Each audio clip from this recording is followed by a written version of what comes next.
This is the Mission Objectives panel. This screen displays the locations and details of each objective you are given during the course of a mission. When a new objective appears, a flag will sometimes be placed on the map to indicate the area where the objective can be completed. Information about an objective will always appear first in this dialog box. Left-click the Close button to continue. Place your mouse cursor over the flag that has just appeared and notice how the text on the right-hand side of the screen becomes highlighted. This is the objective that is associated with this flag. If you hold your mouse cursor over the flag long enough, a helpful tooltip will appear that explains the objective in greater detail. Tooltips offer useful information about almost any object found in the game and can be accessed just by hovering your cursor over anything you see. This screen also offers other useful information about your current mission. Located below your objectives is the Information button. Click it. Clicking the Briefing button will display the introductory mission briefing text. The History button provides historical background relative to the current mission, and the Hints button provides clues about the best way to accomplish your objectives if ever you become stuck. You can also pause and unpause the game at any time by pressing Shift Pause. Now press the Close button and press the Tab key to exit this screen. You can also get helpful information about every aspect of Empire Earth 2 by opening up the Empire Earth Encyclopedia.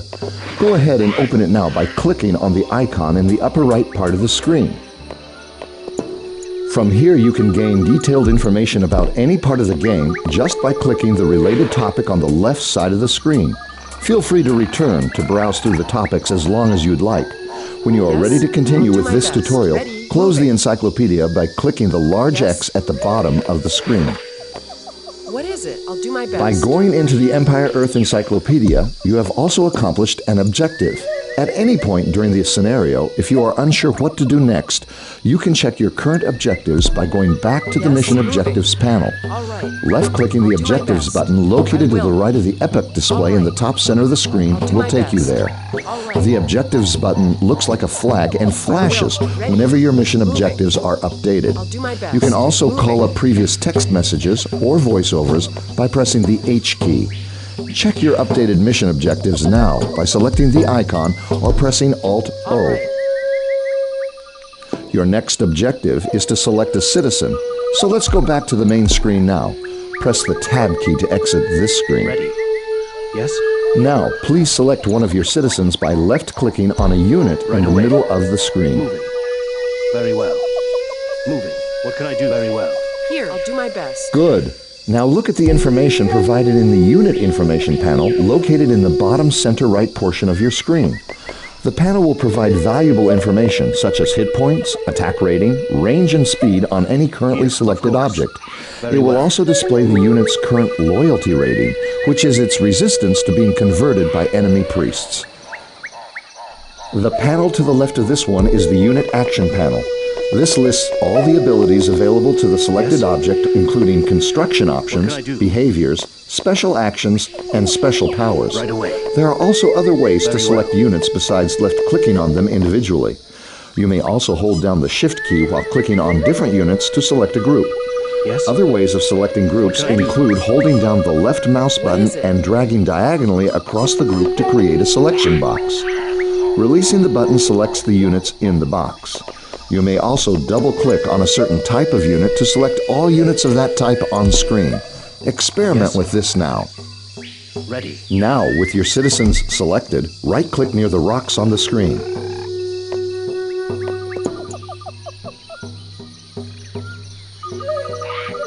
Of course.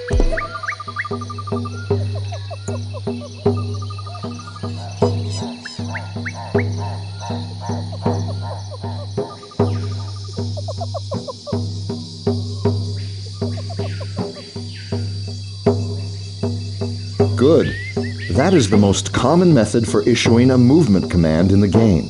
Another method is to use the minimap, located in the lower left corner of your screen. The minimap is a top-down view of the entire play area of your current game. Black areas are places about which you have no knowledge, while dim areas are areas you have been but have no current information about. Brightly lit areas are those places within your line of sight. Left-clicking on a position on the mini-map will shift your main view to that location. Of course. With your citizens selected, right-click on the mini-map where a signal flare has just been placed to tell them to move there. Signal flares are used to attract your attention to important events. Sometimes it means you are under attack, and other times, like now, it is related to an objective. As your units move out, you can scroll the screen to follow them by pushing the mouse cursor to any edge of the screen or by using the arrow keys. One of the most important aspects of Empire Earth 2 is the cycle of seasons. In snow or rain, your units will move slower and their sight range will be reduced. Although every unit on the map is affected by adverse weather conditions, moving units over long distances and exploring or invading another player's territory is much easier in summer or fall. Your citizens have arrived at an excellent location to build your first city. There are abundant resources nearby and plenty of room to build structures. With one citizen selected, left-click on the Build Civilian Structures icon in the Unit Action panel and select the City Center icon. Now, move the mouse cursor near the trees. Notice how the ghost of the city center replaces the cursor. If you move the ghost over trees or resources or other objects, the ghost turns red, which means this building cannot be built here.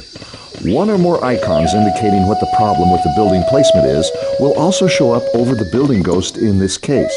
And the tooltip on the right side of the screen explains the exact reason. If you move the cursor over empty terrain that is mostly flat, it turns green, which means the site is suitable for construction. Move the ghost close to the trees and other resources and left-click when it is green. Your citizen will begin construction at that location. You may select additional citizens and order them to help with the construction by right-clicking on the site. When you have finished construction, select your city center. You can produce new citizens from your city center by left-clicking the citizen button in the action panel. Each citizen costs a certain amount of food. You can quickly check on how much food you currently have, as well as your stockpile of other resources, by looking at the icons at the bottom of the screen near the Object Information panel. From top to bottom, they are population, territories, technology points, food, wood, stone, and gold. There are also 2 slots for special resources, but in this tutorial, we'll just be talking about the basic resources of food, wood, stone, and gold, which are essential in constructing all units and buildings. The other resources will be covered in another tutorial. Produce as many citizens as your food stockpile will allow by clicking rapidly on the citizen icon. This queues up the production order for your convenience. Alternatively, you could order 1 or more citizens and then hit the Cycle Production button so that this building will keep producing what you initially ordered as long as there are resources for it. Each citizen that is produced contributes 1 point toward your current population level. Some units contribute more than 1 point. When you reach your maximum population capacity, you will be unable to build more units until you expand. You expand by building more city centers and houses.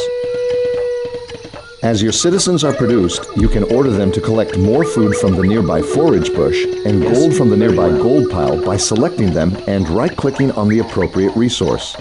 Citizens are the only units that can gather resources.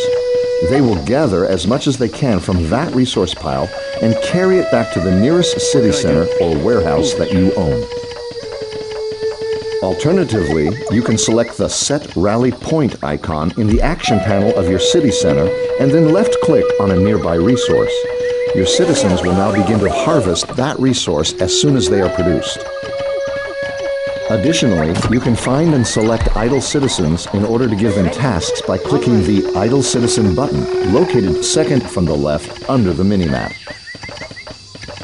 As a further shortcut to this, you can assign citizens to resources in a very general way, just by clicking on a resource in your resource stockpile display in the lower central portion of your screen. Right-click to pick up a citizen from that resource, and left-click to assign an idle citizen to it. Now, gather 100 food, 100 stone, 100 wood, and 100 gold.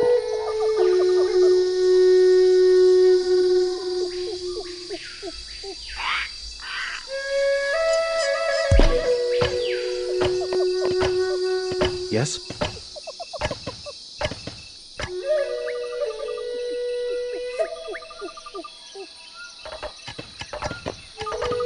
What can I do? Right away. Very well.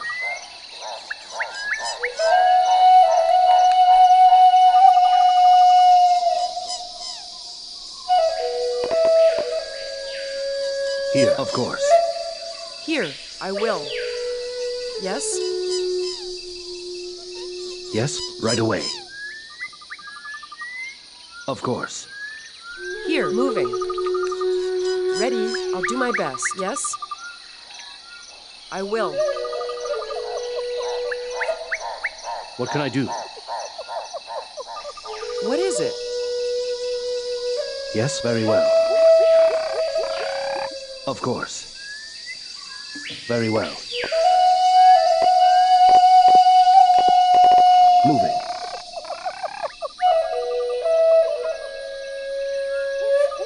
Of course.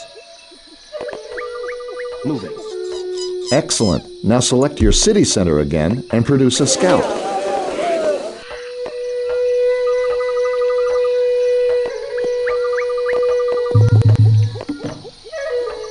Yes? Moving. What can I do? Right away. Very well.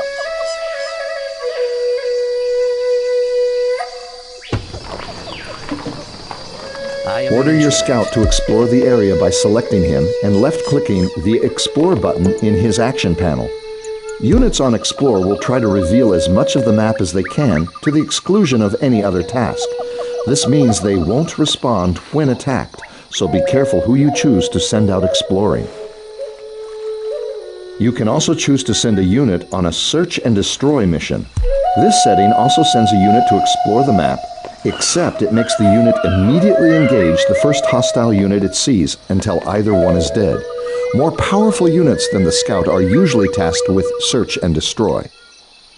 The last lesson of this tutorial is about how garrisoning can improve your resource collection efforts. Select your city center and then right-click on it. Note the rally flag is now on the building. This means that any citizen produced here will automatically garrison the building. The garrison display in the building's information panel shows you how many units are currently inside and the maximum number that can be garrisoned. Clicking on this will bring up a panel that shows what units are currently stationed there. Build a citizen now or select one of your other citizens and have it garrison the city center by pressing the G key and left-clicking the building.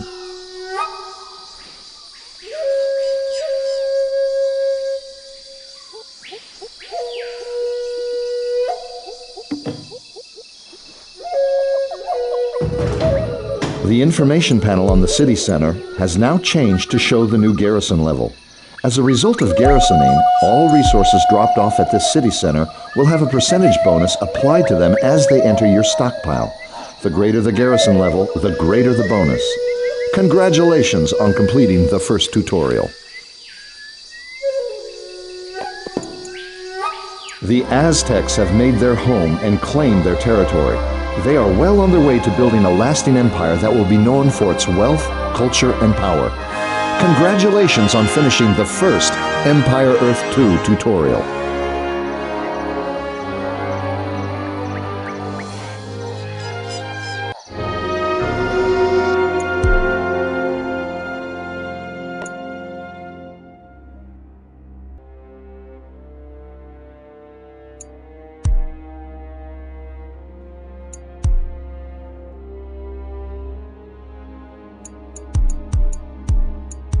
Your civilization has grown beyond the borders of Tenochtitlan itself, and your people are now not just a city, they're a nation. In order to help defend your far-flung empire, you will have to build roads, walls, and fortresses. Exit this screen by pressing the Tab key, and let's get started. You can press the space bar to shift your view to the location that is currently being flared on the mini-map. We're going to build a road from our barracks out to this outpost so we can quickly move units there if needed. Scroll the screen back and select the nearby citizens and go into their Build Civilian Structures menu. Select the road icon in the Action panel. Left-click once near the barracks in the lower right corner of the city. Now scroll towards the outpost and note how the ghost of the road stretches to follow the mouse. You can place a bend in the road at any time by left-clicking again. Also note how a ghost of a bridge appears as you pull the road over the river. This means that the citizens will automatically attempt to build a bridge at this point, as they are constructing the rest of the road. What can I do? When you've plotted the road to the outpost, left-click one last time near the structure and then right-click to end placement.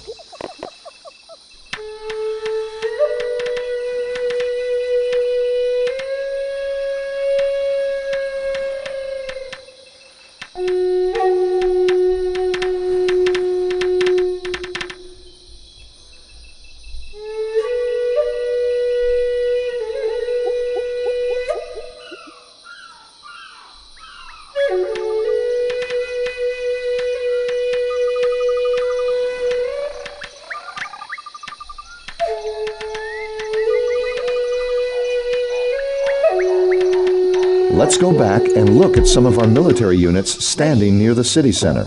There are 7 classifications of land units in Empire Earth 2. The relationship between these classifications is true throughout every epoch of the game. The first class is the light infantry, represented by the crossbowmen on the left, with the blue glow underneath. Light infantry gain an attack bonus against heavy artillery and a smaller bonus against heavy infantry. Light and heavy infantry can also capture buildings. The second class is heavy artillery, represented by the trebuchet and its crew to the right of the crossbowmen. The heavy artillery gains an attack bonus against heavy infantry and a smaller bonus against light mounted. These units can also attack or bombard a selected area. The third class is heavy infantry, represented by the pikemen. The heavy infantry gains an attack bonus against light mounted and a smaller bonus against light artillery. The fourth class is light mounted, represented by the horse archer. The light mounted gains an attack bonus against light artillery and a smaller bonus against heavy mounted. The fifth class is light artillery, represented by the ballista. The light artillery gains an attack bonus against heavy mounted and a smaller bonus against light infantry. The sixth class is heavy mounted, represented by the elite cavalry. The heavy mounted gains an attack bonus against light infantry and a smaller bonus against heavy artillery. The seventh and final class is the special forces class, represented by the priest. This class includes priests, spies, and citizens, and has a bonus against no one, but also is not especially vulnerable to anyone. Priests, for example, are in this class because they do not attack other units, but instead attempt to convert them. If successful, the enemy unit comes under your control. The more priests attempting to convert a unit, the greater their chance of success. Sea and air units also have their own classifications that we will talk about in the following tutorials. For now, drag-select the group of military units that has been created for you near your city center and press Ctrl 1. Lead the way. You have just created a control group. Control groups are convenient ways of selecting large groups of objects quickly.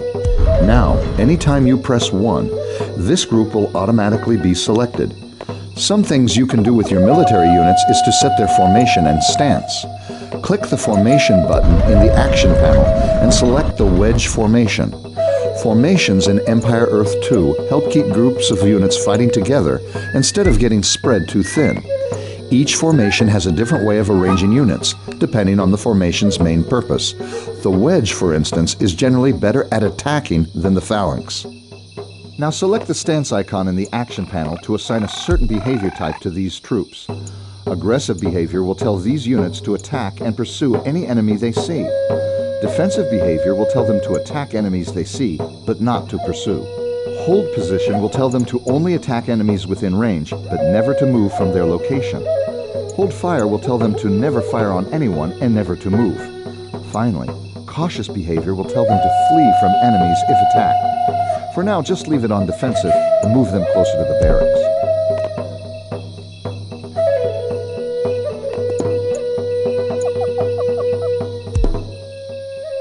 Run them through! By any means necessary. March!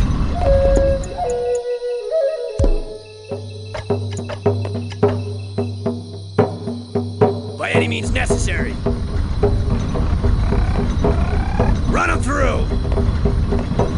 March! By any means necessary.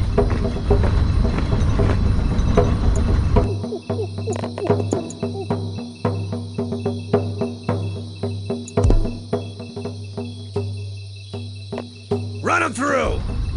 Here, of course. Right away. Very well. Moving. That was the attack alarm. Look at the mini-map to see Lead the where the way. latest flare has indicated an attack. Press spacebar to center our view on the attack location. It looks like the Spanish have decided to attempt to conquer your civilization. Press 1 to select your military and right-click near the outpost while holding down the control key.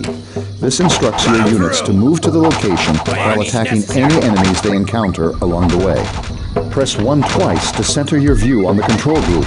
They'll use the road as much as they can to get to the target as fast as possible.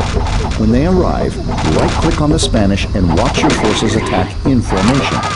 Because the Spanish are attacking with light and heavy mounted troops, it turns out our forces of heavy infantry and light artillery are the perfect counter.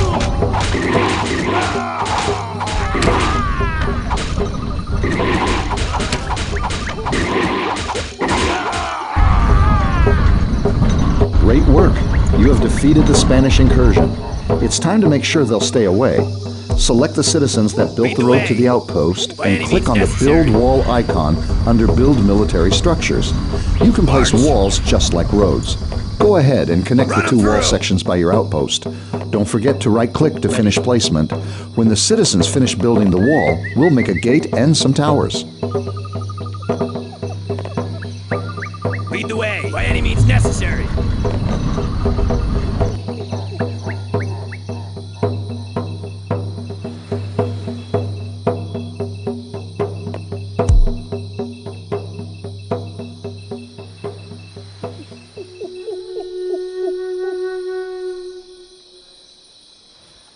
Here.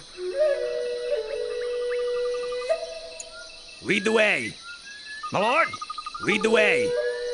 Lead the way. My lord! My lord! My lord! Lead the way. Lead the way.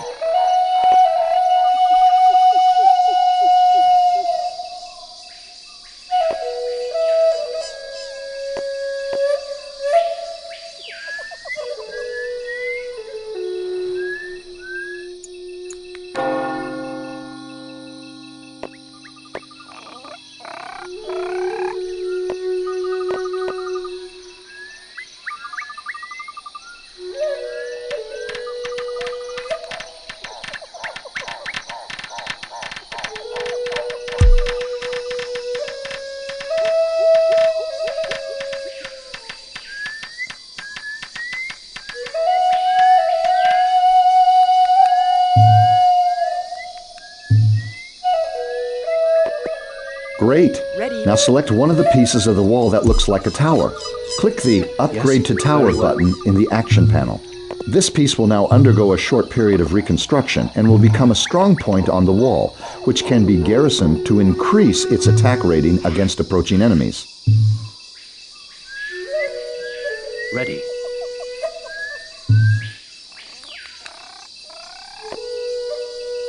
What can I do? Right away. Of course. Very well.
Click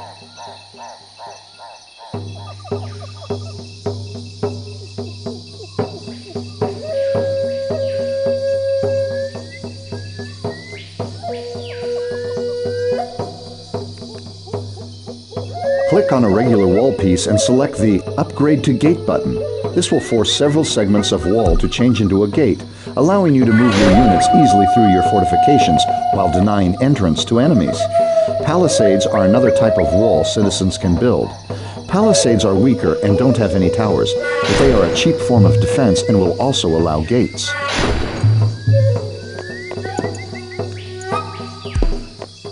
Now, let's build a fortress near the gate. Select some citizens and select Fortress from the Military Structures panel and place it close to your side of the gate. Ready.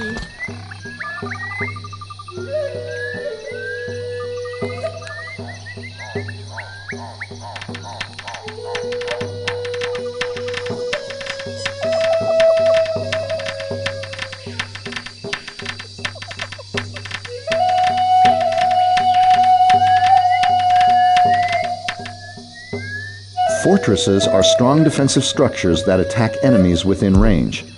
Units garrisoned in a fortress will have any damage done to them healed over time and increase the fortress's attack rating while they remain inside. The garrison capacity of a building considers a unit's population cost when determining how many units can be inside the building.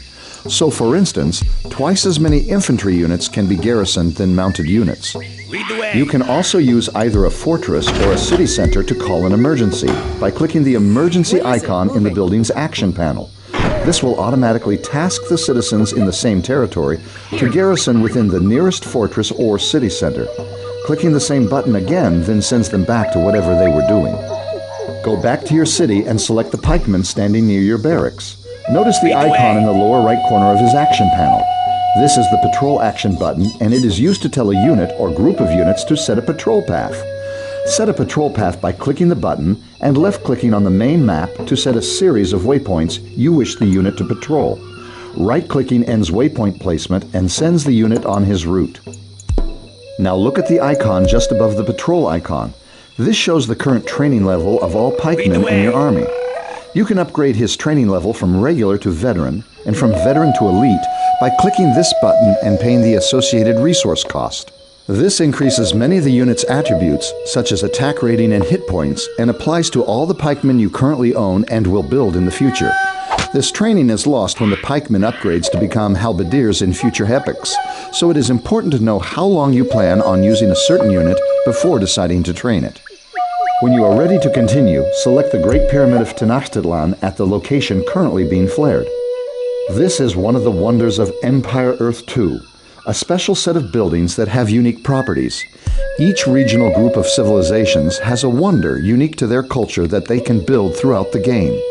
Each wonder has a specific power associated with it. For instance, the Great Pyramid of Tenochtitlan has the power of proselytize. When any of your priests successfully convert a unit, there is a possibility nearby enemy units will also be converted. Select your priests at the location being flared to experiment with this.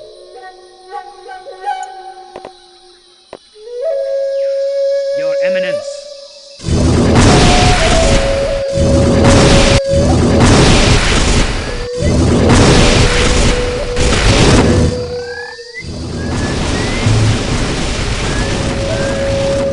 It's time to drive the Spanish from their foothold in the region.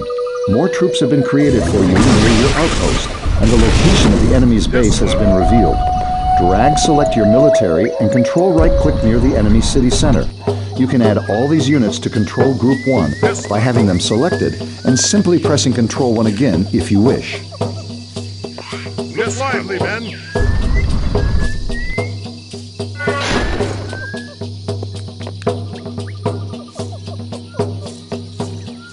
Yes, as you command.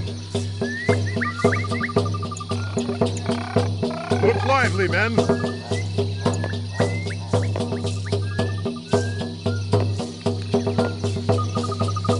Your Eminence. Yes, my lord, as you command. Make ready. As you command. My lord, get a move on! Lead the way. March!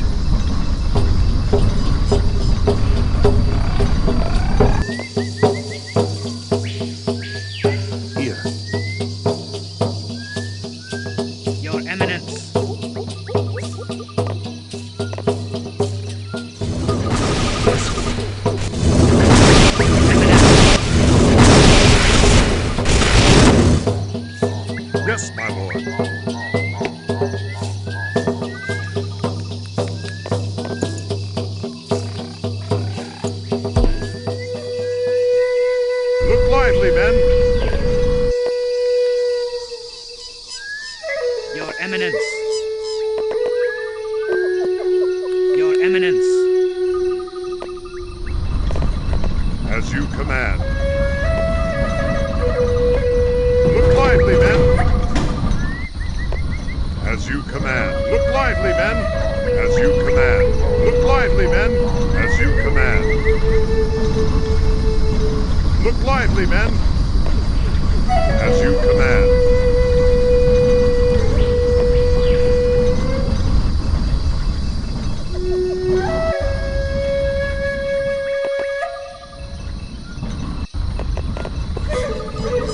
Just straight and steady.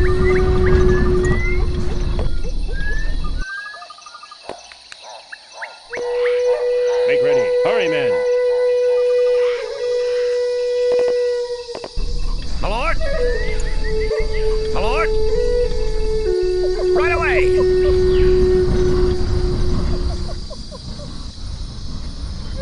Yes? Yes, my lord.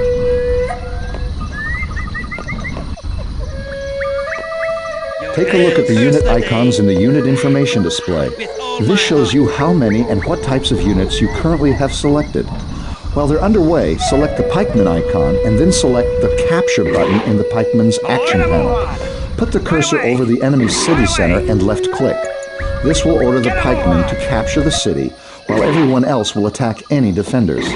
Units tasked with capturing a building will not respond to being attacked, so it's important to have other troops supporting them. When the city center is captured, you will get a share of the previous owner's resources. Capturing warehouses, docks, and markets will also allow you to steal some of the owner's resources. If you select the enemy city center, you can see the building's loyalty rating in its information panel. The more units you have trying to capture this building, the faster the rating will drop. When it reaches 0, the building will be yours and this tutorial will end.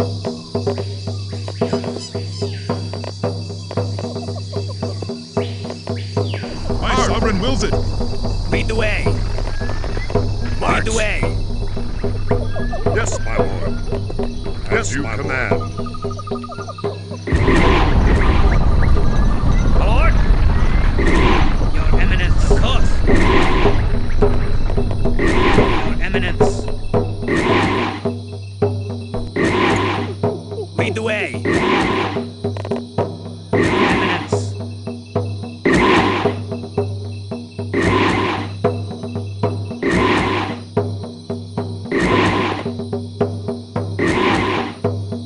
Your Eminence!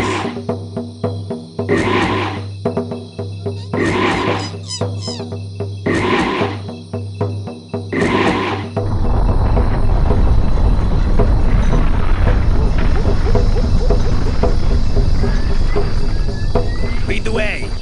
Your Eminence! Lead the way! Your Eminence! Hail, curse the day! Your Eminence! With all my heart!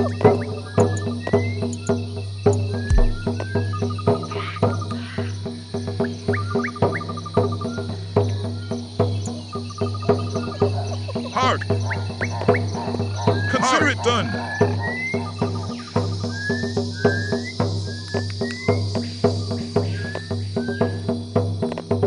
Lead the way! Lead the way!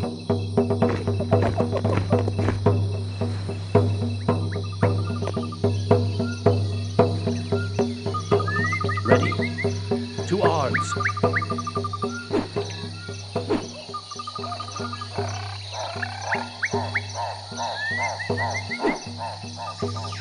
Yes? Ready. To battle! What can I do? To arms. Your Eminence! Your Eminence!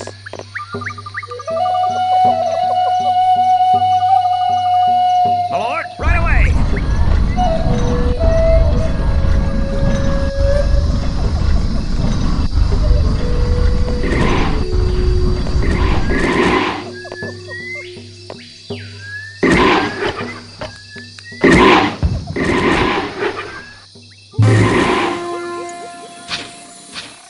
The Aztecs have defeated their most dangerous enemy yet. A foreign power, using technology the Aztecs had not even dreamed of, was decisively driven from their shores. Congratulations on completing the second Empire Earth 2 tutorial.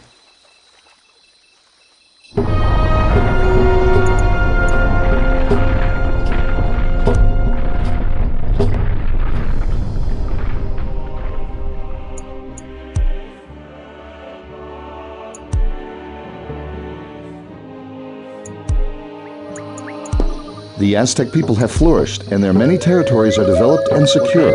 You must build up your navy, however, if you wish to discourage foreign powers from intruding on your land. First, exit this screen and select a citizen, and tell him to build a dock by selecting the Build Dock button under Build Military Structures. Docks can be placed only on the coast. They cannot be placed on rivers, and boats cannot travel on rivers. Place the dock somewhere on the coast nearby. Very well.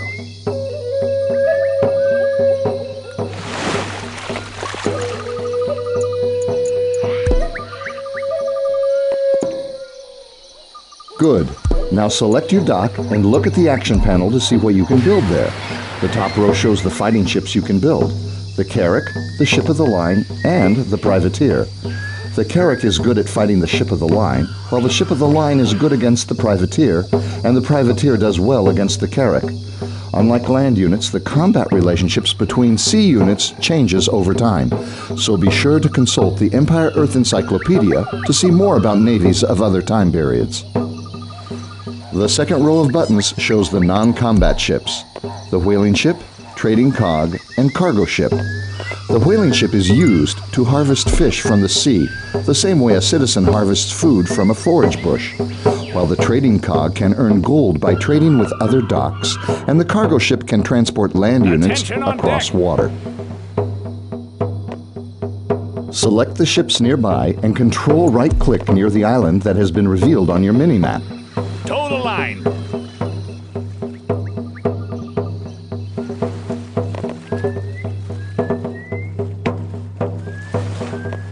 Ships can be put in formations to maximize their effectiveness. The best formation for broadside firing ships such as these is the line formation.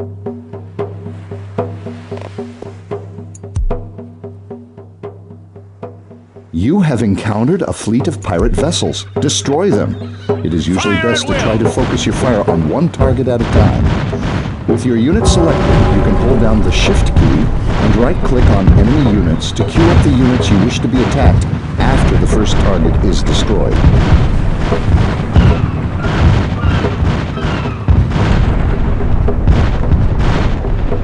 Setting sail. With the pirates' naval force wiped out, you can safely transport units to the nearby island to explore it. First, move your ships back and use the garrison action to put them in the dock to repair any damage they may have taken. Some new units have been created near the dock for your use as well. The cargo ship unit has no offensive capabilities, but can transport land units over water and unload them. Select the group of regulars standing near the dock and right-click on the cargo ship. The units will be tasked to perform the default action for this case, which is to embark onto the ship. Awaiting orders. Now select the Unload Transport action in the cargo ship's action menu and left-click on the island. Your transport will move there and unload the units garrisoned inside.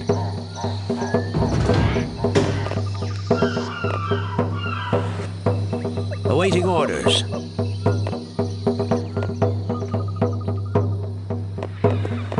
Awaiting Eliminate orders. any remaining pirates on the island.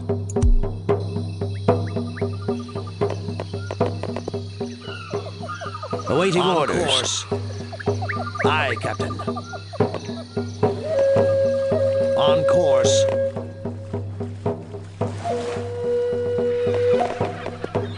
Awaiting orders. Ahoy!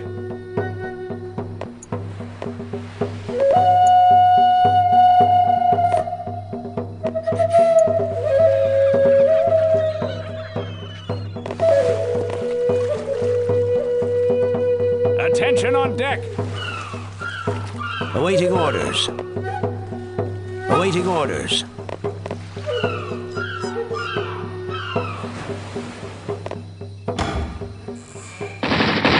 Whenever you're ready. Whenever you're ready.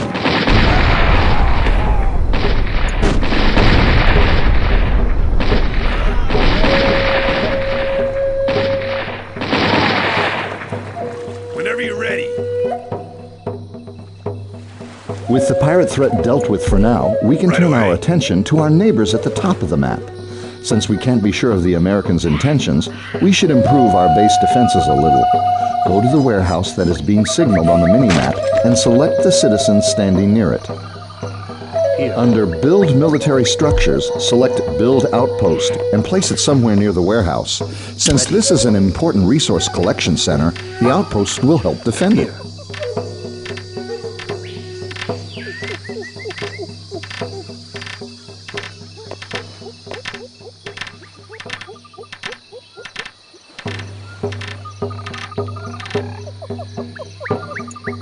The outpost can attack enemies within its line of sight. Outposts are one of the few units in the game that can spot spies. Spies are invisible to all players except the owning player and can only be seen by outposts and other spies. When a spy is spotted, all of your other units can see him for a short time as well and will attack.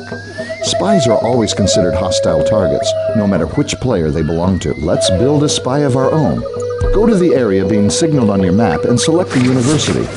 The university is where spies are trained and also where technology points can be gathered. We'll learn more about technology points in the last tutorial. For now, click the Build Spy button in the university's Action panel.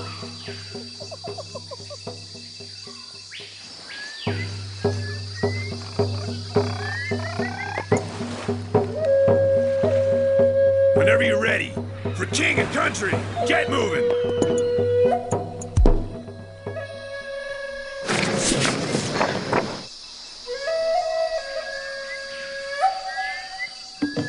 I am your instrument.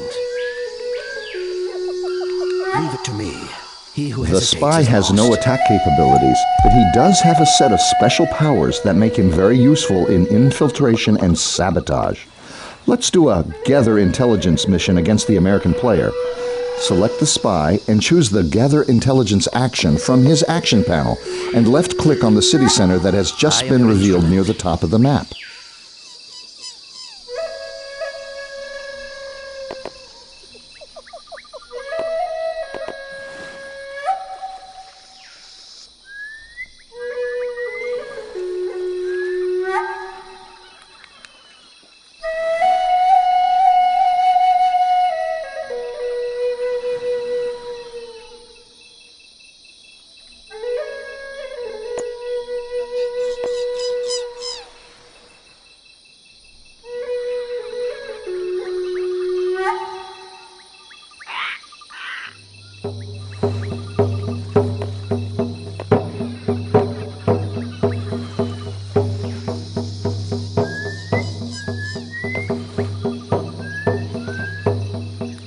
I am your instrument.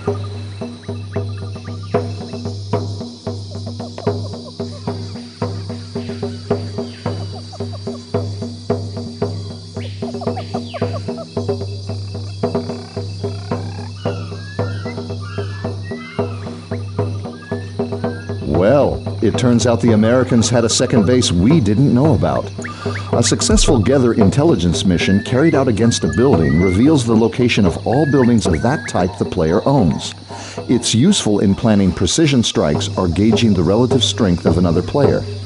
Since our spy didn't spot any enemy troops headed our way, let's see if we can trade with the Americans. A merchant ship has been created for you near your dock. Select it and then right-click on the United States player's dock in the top center of the screen. Select your merchant ship and look at the unit information panel. It shows you the money that will be generated for you when it reaches your dock. This is usually less than when it reaches another player's dock. Also notice the cargo it is carrying has a name. Cargo is randomly generated every time a merchant ship begins a new leg of the trade route. Some of the cargoes are more valuable than others. Other things that affect the value of a trade route include distance and number of trade units operating on the same route.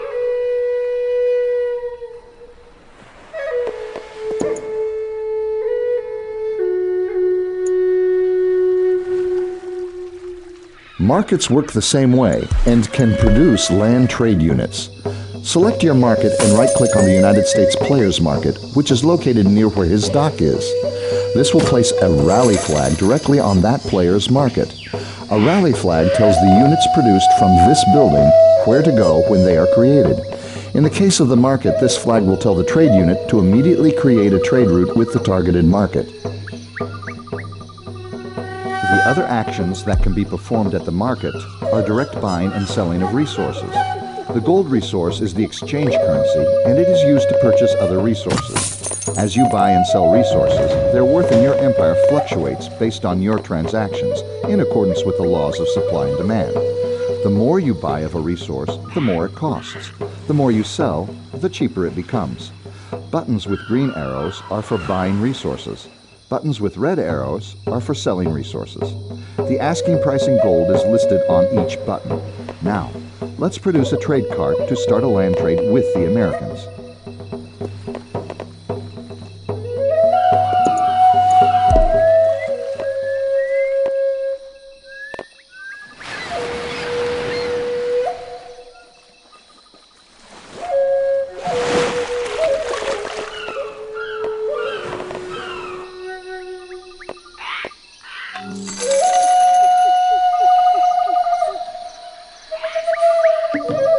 Note how the merchant immediately begins to make his way to the other player's market along the road. When he gets there, he'll have to go inside and wait for a short time to complete the trade. Yes? Like sea trade routes, the greater the distance between two markets, the greater the profits.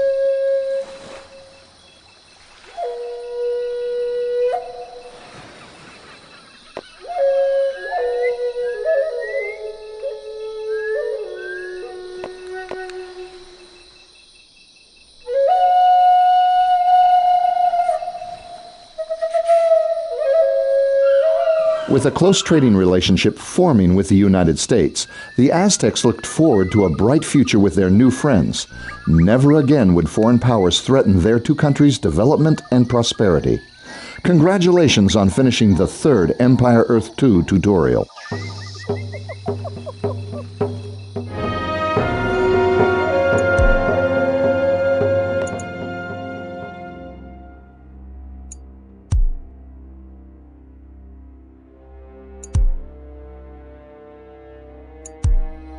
Welcome to the final Empire Earth 2 tutorial. This tutorial will introduce you to special resources, nuclear devices, regional powers, air power, and the Crowns system. As the world nears the beginning of its most deadly conflict, World War II, the Aztec Empire and the United States remain friendly and consult closely with each other on plans to face the coming war. Unfortunately, the Aztecs' oldest neighbor, the Incan Empire, has become increasingly unstable and is now run by a fascist regime. As war looms in Europe and Asia, the Incan military continues to expand, and all signs seem to indicate that they will soon enter a direct alliance with the Axis powers. All the Aztecs can do is stay vigilant and respond as decisively as possible to any acts of war the Incans may be planning. Besides displaying your mission objectives, this full-screen map can also serve as a quick and easy way to manage your empire's economy. Click on the Citizen Manager button to see your entire resource collection efforts in detail. This screen shows an overview of your resource gathering efforts for your whole civilization. Icons both in the right-hand column and on the map represent each resource. The numbers next to each resource tell you how many citizens are assigned to collecting it.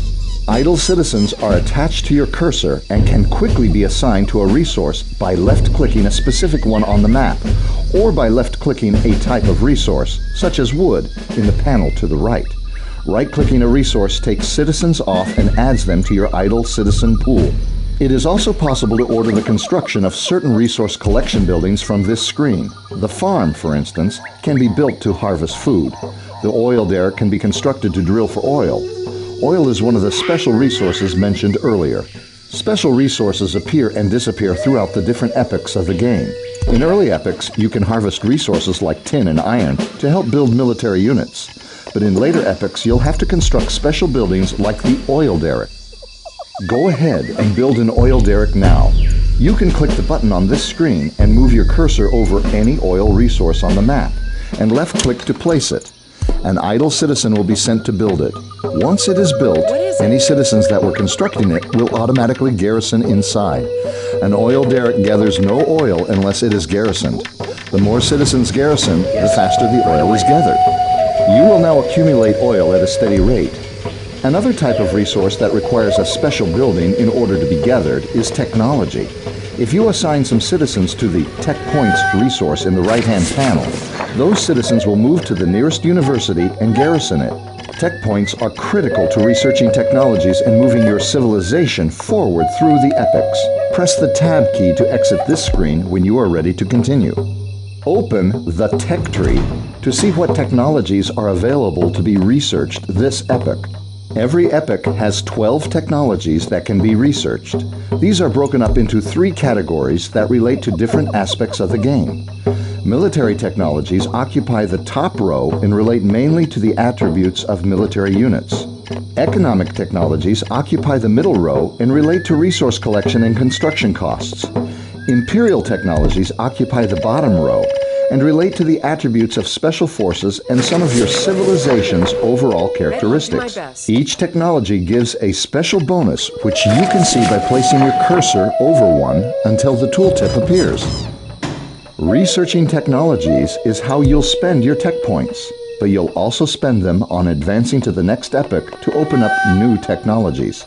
You'll need to research at least 6 technologies in an epoch in order to advance to the next one. At this time, it looks like you only need one more, so go ahead and pick one to research now.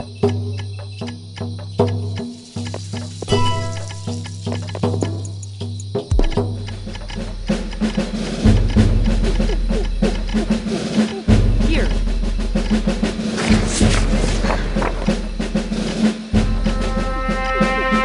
Advance to Epoch 13 by left-clicking on the flashing epoch display at the top of the screen.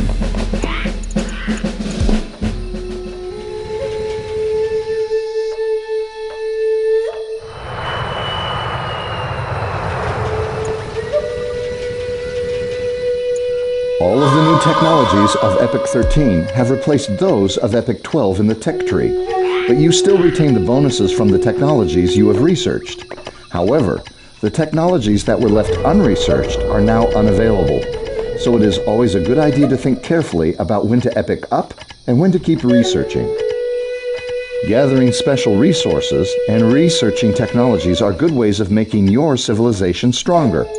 But securing an alliance also helps. Open the Diplomacy panel now. Click on the Propose Alliance icon located in the row belonging to the Americans. This will open up the negotiating table where you can craft exactly the kind of diplomatic agreement you would like to have with this player. On the Terms tab, you can specify how long the treaty will last, how much both players will be able to move through each other's territories, how much line of sight will be shared, and what kinds of restrictions will be placed on harvesting each other's resources. The other 3 tabs are for determining how many resources, units, and territories you might wish to tribute to the player in exchange for accepting the alliance. Let's offer the United States a good deal for being our friend.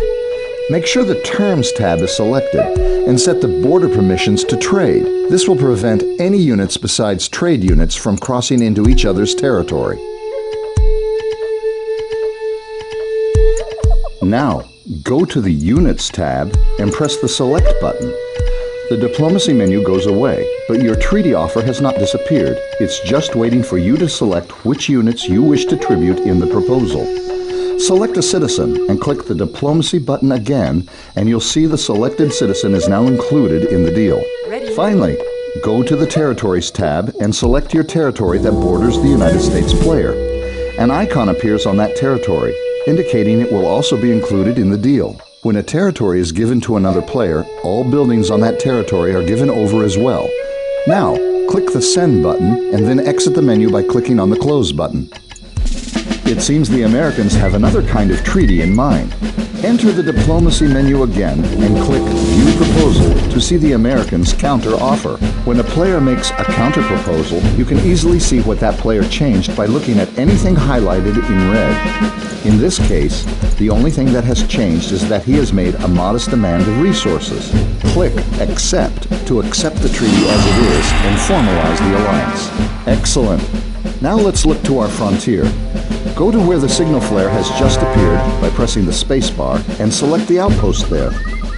Right now, this outpost is the only thing guarding the border between you and the Incans. A great way to keep an eye on the isolated outpost is to use the picture-in-picture display in the lower right corner of your screen. To use picture-in-picture, select Settings from the main menu, click on the Video tab, and click on Enable Picture-in-Picture. You can have this display always show the outpost if you wish by simply making a bookmark. Center your screen over the outpost and press Ctrl F1. Note, one of the slots below the pip display has become highlighted. That means that bookmark number 1 has been set. Since it is the only bookmark set, it is the one currently being shown. Not only do you now have a real-time view of the activities in this area, you can also manipulate objects seen in the pip so you can literally be in 2 places at once. Since the United States is our ally, we should use them to try to coordinate an attack. For this purpose, we can do one of 2 things. First, we can place a map flare at a location on the main screen or mini-map to where our ally will attempt to send forces if possible. You don't have to do this now, but to place a flare, you can click on the flare button located below the mini-map or press Alt-Y to ready a map flare and then click on the main screen or the mini-map where you wish to place it. Alternatively, you could use the War Plans feature to send your ally a detailed plan of attack. Access the War Plans tool now by clicking the icon with the crossed swords near the mini-map or press Alt-Shift-P.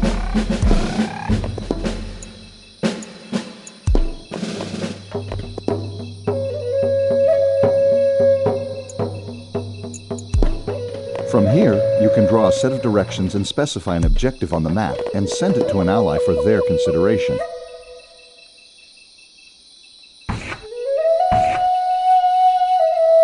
Now press the button with the crooked arrow on it. This is the Path tool. You can set waypoints on the map by left-clicking and then right-clicking to end placement. This tool is used to show what path your units will take as part of this plan.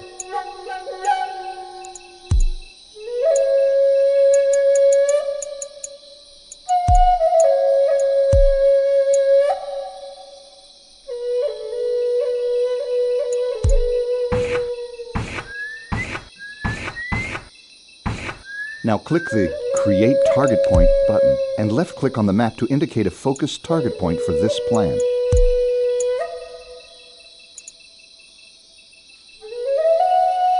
Now press the Circle button to create an area on the map. Hold down the left mouse button while dragging the mouse to create a circular area of any size. This tool is used to indicate an area of interest rather than just one target.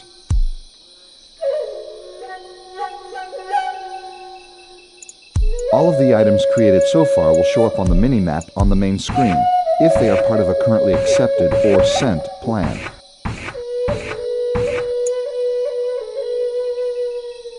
However, text labels are only visible from the War Plans page. You can add short messages to other players or name locations with labels by selecting the tool and left-clicking on the map and typing in the text box.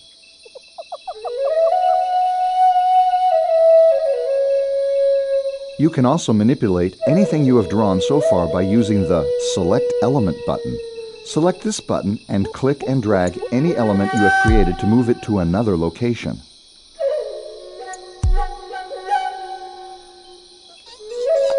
You can drag the end of the path arrow if you just want to change its direction, or you can drag any waypoint on the path itself if you want to change its course.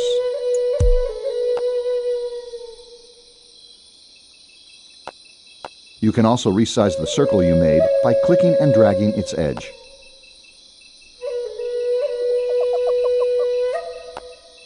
You can change the color of any new elements you wish to place by selecting a new player color. This way you can give orders to multiple players on the same war plan. By default, all war plan tools use your own player color.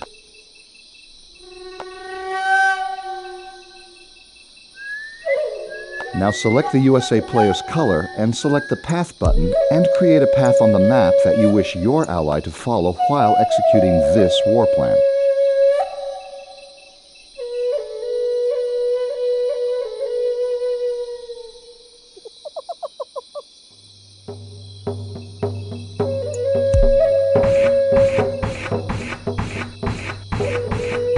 Anytime time you wish to discard the war plan you are currently working on, you can click the Delete War Plan button.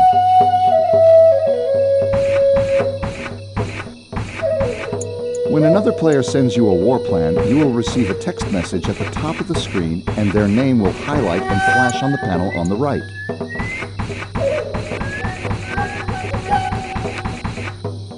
If you click on their name, the war plan they sent to you will automatically be displayed on your screen.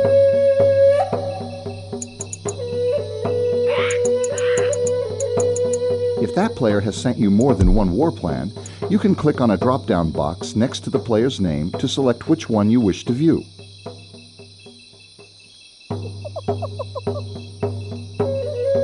If you receive a war plan from an ally and you wish to send it back to him with changes, you can select the Copy War Plan button to make a version you can alter before sending it back.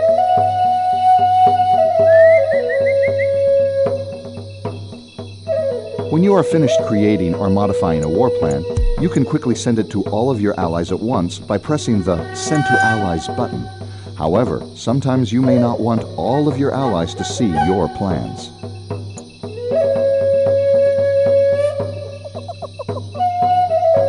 The Send Current War Plan button will take you to a panel where you can customize which players will receive your war plan.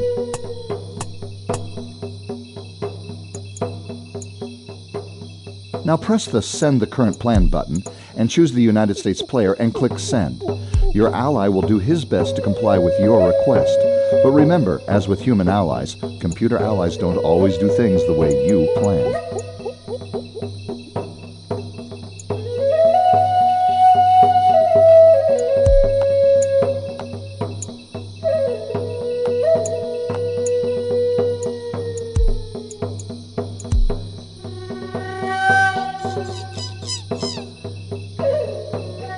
Once you've sent a war plan, you can create an entirely new one, if you like, by clicking the Create button. This will wipe your current plan off the screen, but it will not be erased.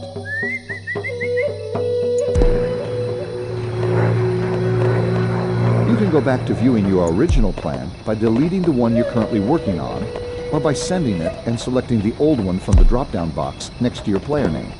For now, let's exit this screen by pressing the Tab key.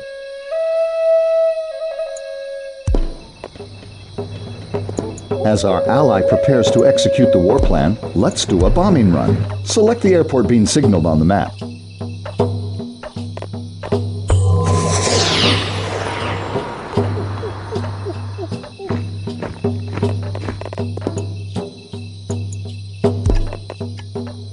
The airport is the center of your air power. From here you can set a mission flag, which determines where your air units will patrol. You can determine who goes on the mission and who doesn't by using the Add Aircraft to Mission button. This button is defaulted to always being on, so any planes produced will immediately fly out to the mission flag. Finally, there is the Scramble button, which ejects all aircraft into the sky, which is useful if you're just about to lose the airport to the enemy. Select the Set Mission Flag button and place the flag over the enemy base being signaled. Once set, your garrison plane should take off. If not, simply select them in the airport's information panel and click Add Aircraft to Mission. The basic relationship between air units is that fighters are good against all air units, fighter bombers are good against naval units, and bombers are good against land units. An aircraft carrier is a naval unit you can produce at your dock that functions just like an airport, except it doesn't produce any aircraft. Of course, aircraft aren't the only way to bomb an enemy from the air. Once your civilization has reached Epoch 13, you gain the ability to build missile silos. Go to the area being signaled and select the citizens there. What can I do? Select the silo building under Build Military Structures and place it nearby. Here.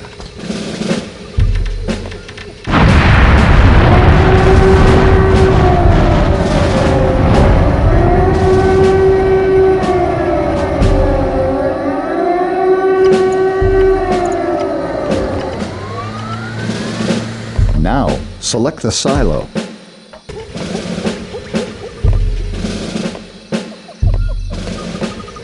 The only thing a silo can do is house a nuclear missile. If you build one here, you cannot build another at this silo until you have launched it. You launch the missile by selecting it from the silo's action panel and right-clicking in the main view where you wish to strike. Build a nuclear missile and launch it at the Incan City when you're ready.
When a nuclear explosion occurs, the devastating blast not only inflicts a great deal of damage to everyone and everything in its considerable blast range, but also leaves a fallout effect that causes damage to units for a short time in the area. One of the ways you can judge your performance in Empire Earth 2 is by the crown system. The crowns are indicators of your absolute performance in the game, as well as your relative performance to other players.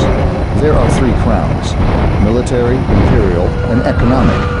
Each crown corresponds to a branch on the tech tree and are similarly color-coded. Once a full branch has been researched in any given epoch, the corresponding crown is then available for you to capture. If you are the first to research the entire branch, the crown is automatically awarded to you if no one else currently owns it. If not, then capturing a crown is achieved by accomplishing goals that correspond to that crown. For instance, dropping bombs on your enemy has earned you many points toward earning the military crown. Once you earn the crown, no one else can have it for a set period of time. After that time is up, the person who has progressed the most towards earning it will have it awarded to him. Earning a crown grants a special power of your choosing. Now, open the tech tree and research all of the military technologies in order to win the military crown.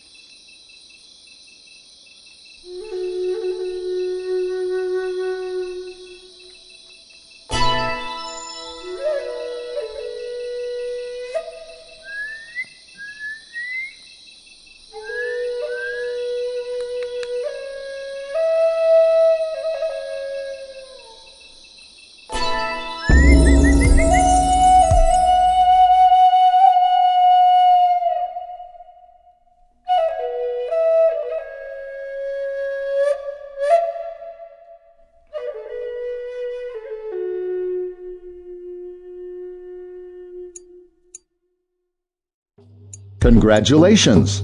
Now, click on the military crown icon in the upper right corner and choose a power from the list. This power will be available to you for the duration of the time you hold the crown. When the time expires, every player's eligibility and crown score is assessed and the crown is awarded again. When you have chosen a power, go back to your city center. Notice there is another unit here. This is a military leader. You have earned a military leader by winning the military crown. Other leaders become available by winning other crowns. The leader has both a passive and active effect on other units. A passive power is one that projects a beneficial effect on all your units in a radius around the leader without any direct input from you. A button on the leader's UI that only activates when you click it and select a target represents an active power. Send your leader to join with the forces being signaled right now. All systems ready.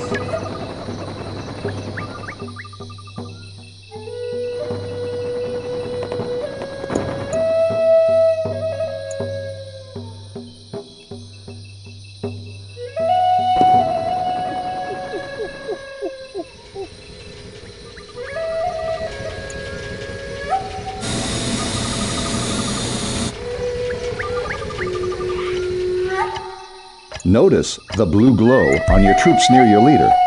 That means they have a positive effect being played on them. A red glow Ready. means a negative effect. I will. Now press the apostrophe key to enter coordinated attack mode. While in this mode, all Ready of your when you move and are. attack orders will be stored on screen graphically instead of being instantly carried out. This way, you can give multiple groups different sets of orders Ready which when you they will are. execute Like the present. simultaneously once you exit tactics mode. For now, just tell Group 1, Group 2, and the leader to move into the Incan city, and press the apostrophe key again to have them follow your orders. Keep Control Group 2 selected for a little while.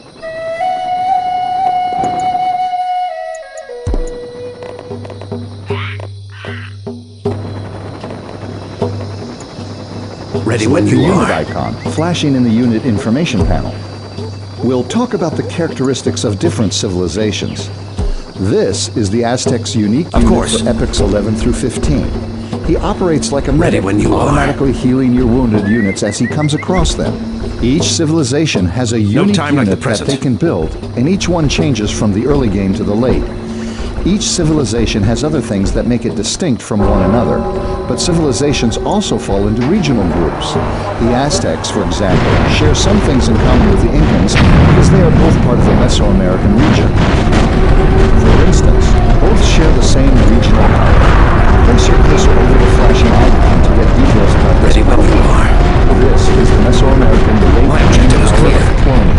When you activate this power, for a short period of time, any unit that you convert will create another unit just like him under your control. Now, let's move into the final lesson. Make sure your units target and destroy the Incan city center. When that is done, bring some citizens into territories and build your own city center. Alternatively, you could just capture the Incan city center. Either way, this is how you capture a territory. The map is divided up into territories, Ready which when you can you see by are. selecting the territory My objective is overlay clear. under the mini-map. Controlling more territories allows you to build more city centers and houses, which in turn allows you to build more troops. Building houses in a territory also has the added benefit of increasing the bonus to Ready when any you are. resources collected in that territory. Some victory conditions depend on controlling a certain number of territories or a specific territory, like this one. When you have seized the Incan territory, this tutorial will end. Good luck and enjoy Empire Earth 2.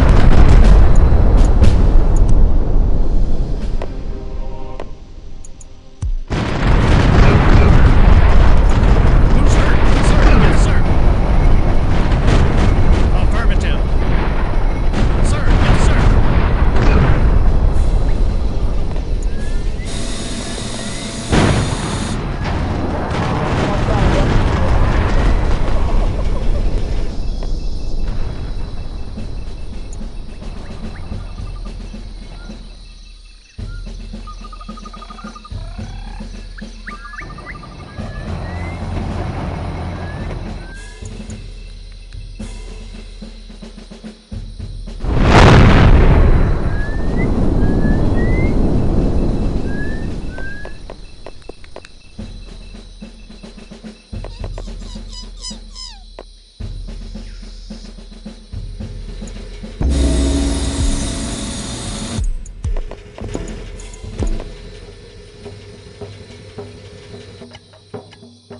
Ready when you are.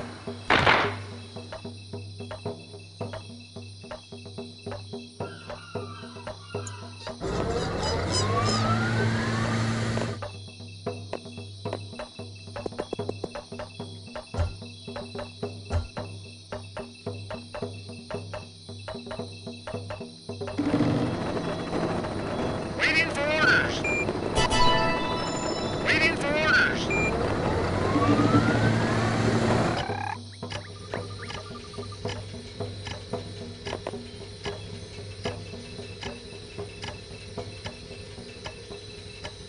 Affirmative.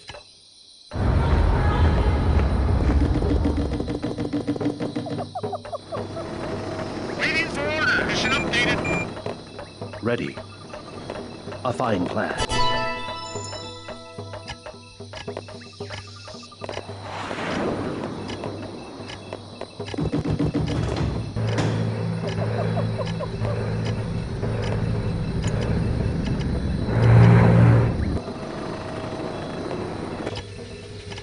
Ready when you are.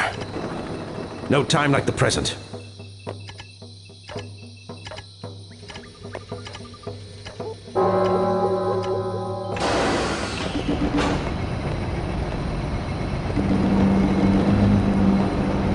Ready to deploy. On my way.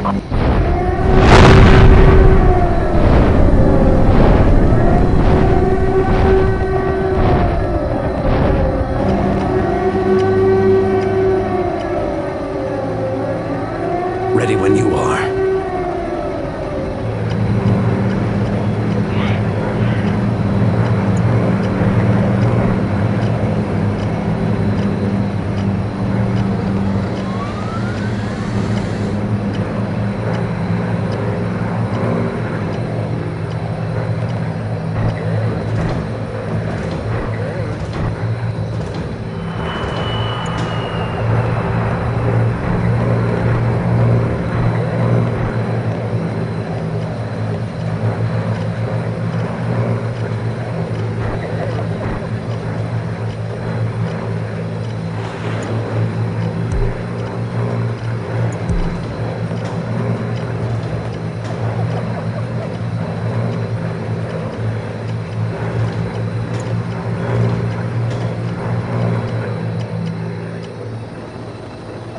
Ready when you are.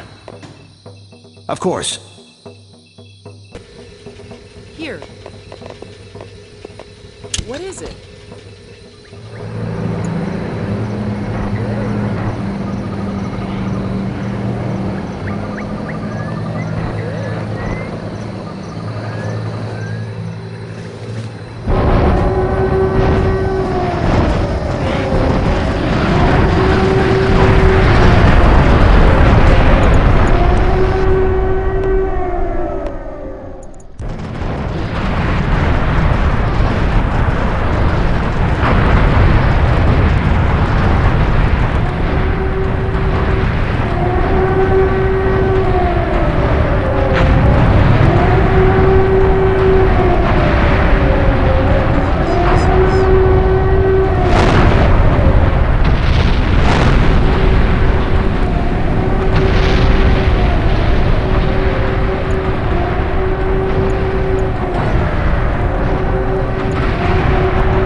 Yes.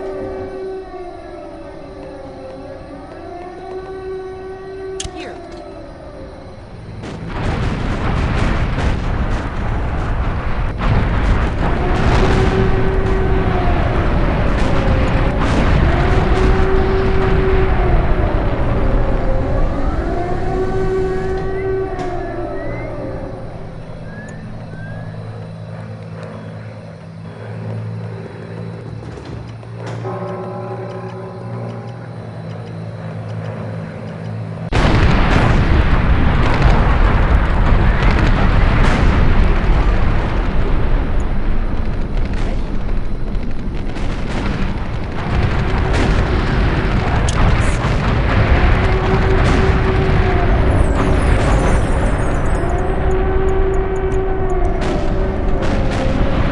Ready when you are. Ready to deploy. Standing by.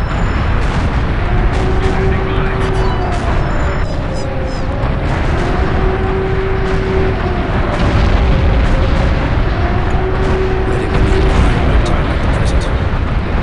Of course. Of course. My objective is clear. No time like the present. Of course. No time, of course.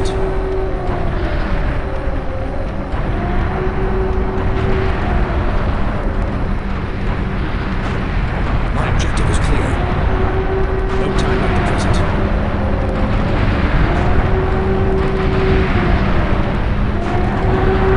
Ready when you Fleeing are. Incan aggression, the Aztecs have contained the biggest threat to security in the Western Hemisphere. The future of Aztec culture and technological progress is assured. Congratulations on completing the Empire Earth 2 tutorials.